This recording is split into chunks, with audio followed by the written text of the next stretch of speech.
Yan Sir RC Saki, medyo ginabi na. Medyo maray-ray ginawa mga kabisyo. Naka-schedule ngayon yung Sir RC ng Santa Rosa, Nueva Ecija. Yung short bed niya, pinalagyan ng light box. At may ilaw yan mga kabisyo. Light box niya, may sticker na rin. Gerald, yung nga konti. Yan, Hasmin Rice. Okay na Gerald. Yan, hindi lang tinap na ba ni Andy?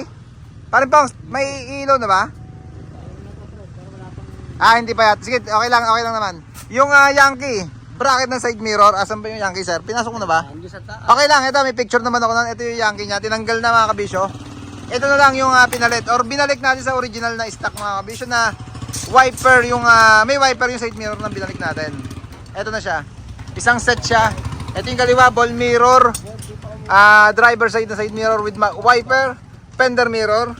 Sa driver side, syempre meron na rin yung may wiper na side mirror. Yung bracket dito sa side green niya, ni-repair na rin mga kabisyo. Gawa nung medyo nalutos na. Taillight, grills. Yan, yung taillight.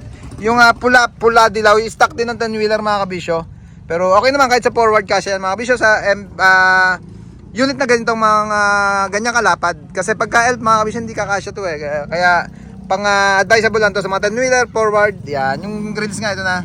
Tapos yung original na taillight na rin ang binalik natin. Okay naman na yung unit, naka-setup na nung dinala ni Sir RC dito. Kung matanda niya, siya yung pinupuntahan namin sa Santa Rosa, Nueva Ecija. Ladder original na 5-step. Yan yung pang forward natin. Okay na ba? Hindi pa.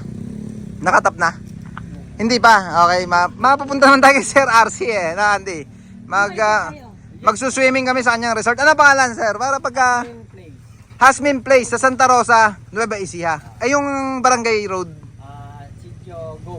Sitio Gob. Barangay Solidad. Yan, para yung malalapit doon na gusto nilang events place, pwede rin, di ba? Pwede yan. Search nila mga kabisyo yung Hasmin Place. Siyempre yung kanya mga rice mill, yung isa pa nga. Yung Hasmin Rice, yung bigasan din ni Sir RC. Yung isang araw nandun galing kami ng Tanawan. Nasyat tayo ng konti. No? Sabi ko nabitin na malayo pa, uwian, nakamotor lang kami eh. Pero syempre, pagbalik namin, mag-overnight na kami doon sa kanyang resort para sulit na sulit yung gala namin sa Nueva Ecija.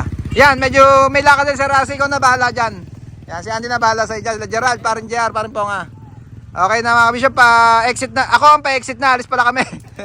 Dyan lang kayo, dito lang kami. Yan.